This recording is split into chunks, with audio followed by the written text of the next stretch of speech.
So I got baptized in the middle of September, and by the end of October, early November, I was already being shunned for drinking. I look at the Amish, especially once you get baptized, it's like a members only club. And once you sign up, you know the rules. Or like getting your driver's license, you have to study the rules beforehand.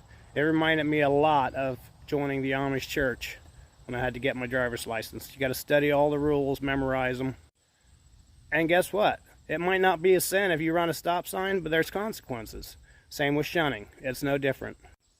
So what happened the day I got shunned, me and my buddy Lester left church at Owen Datwaller's place, and they weren't going to have the singing. It was going to be about 6 miles away at Leroy Byler's. So anyway, we left church and we decided to go get us some beer. And they had 30 packs of Miller Genuine Draft for $11 each. And we each bought one of those. And then they had bottles of rum that we got as well. And it was all 40 proof or lower. And so we went back to the place where church was held. I picked up my buggy. I had to take my sister to the singing. And even though it was about 2 or 3 hours before the singing started, I went and picked her up. And sometimes we would go home and then leave for the singing. So the people that were still at Owen Datwaller's house, they didn't know where we were going.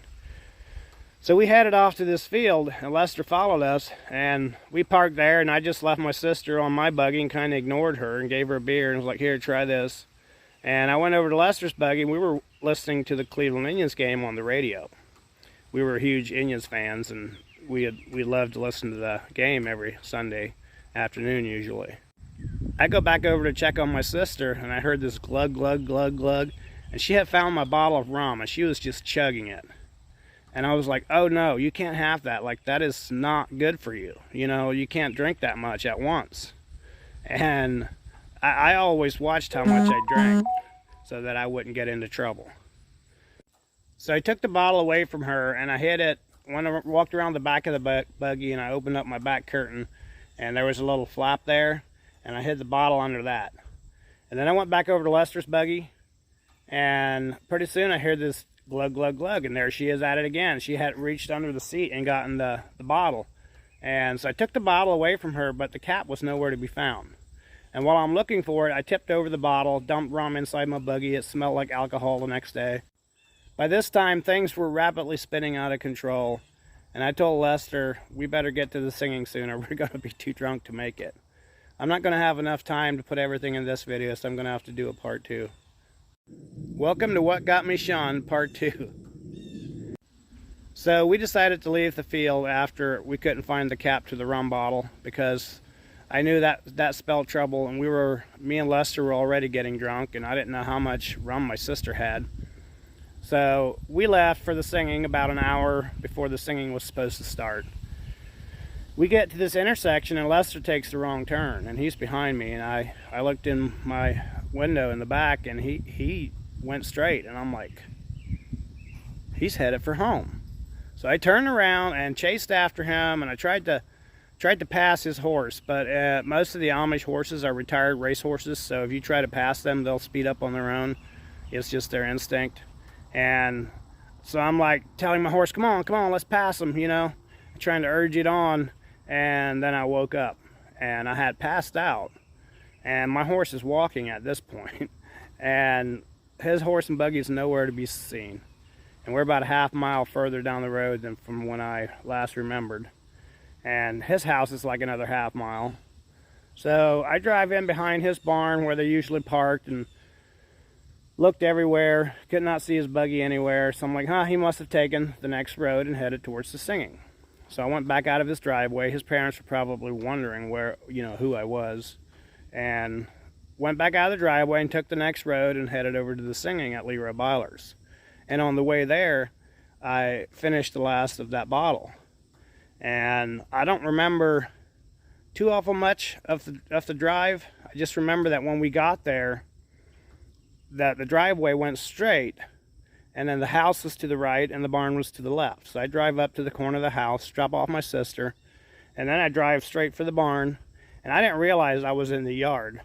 That they had a real weird driveway that comes up, makes a sharp left, and then a sharp right to head out to the barn. Well, I just drove straight up to the house and then straight through the yard, and I didn't realize it until I hit the clotheslines. And the clotheslines like jerked my buggy way back, and then they snapped, and my buggy just went through. And I was like, oh crap. And I drive on out into the barnyard, parked my horse, unhitched the horse, and I was leading him in to get him a drink before I tied him up. And a couple of little kids are standing there flashing a flashlight in my eyes, and they're saying, are you okay? Did you know your reins are still on the ground? They're dragging. I'm like, would you put those up for me, please? And he was like, okay, and he did that, and then he was like, you want me to tie your horse up too? I'm like, sure, and I hand him the horse, and I went back and I sat on my buggy. And about 10 minutes later, my buddies come out, and I'm running out of time again. I'm going to have to do a part 3. Sorry, y'all. Welcome to What Got Me Shunned, part 3. If you haven't seen the first 2, go check them out. They're on my page. And also hit that follow button if you haven't done so already. I will try not to let you down. So after one of the young kids put my horse away, I went back and sat on my buggy. My buddies come out, and they're like, what are you doing on Danny's buggy? I looked around, and I'm like, this is my buggy. And then I was like, oh crap, it's not. And then I went back over and sat on my buggy, and Danny was one of the kids eating supper. And he comes out, and he's like, who was on my buggy? And I was like, not me. And he was like, I think it was you. And everybody, I think, pretty much knew there was something wrong with me. And so I'm telling him what happened. I'm like, did Lester show up? And they're like, no, he never showed. So I'm like, crap, where is he? You know, but I was too hazy to worry too much about it. So we went into the singing. About halfway through the singing, I started feeling sick. And I left, and I remember it felt like I walked a mile out through the barnyard, but I saw it later. It was only like 100 feet. And I walked back there, and I lay on the ground, and I just puked my guts out, and I dry heaved, and that was the first time I had ever thrown up. I was really questioning my choices at that point.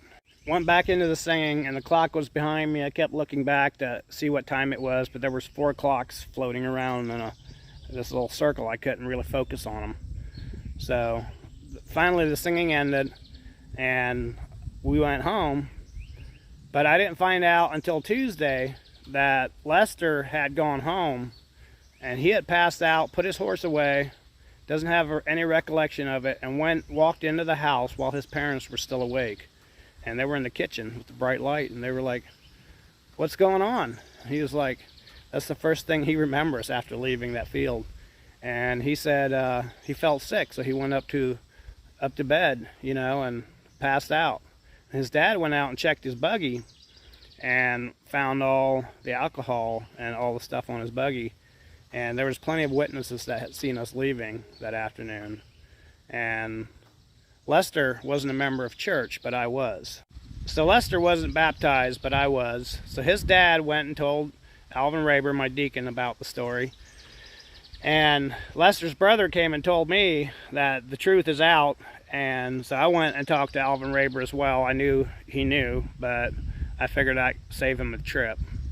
I told him what happened. I tried to make it sound better for myself, of course. I told him I didn't throw up, and I lied to him. So that's not a good thing, but that's something that most kids do when they're trying to avoid punishment. But I got shunned anyway because I was the older kid and I was looked at as a bad influence.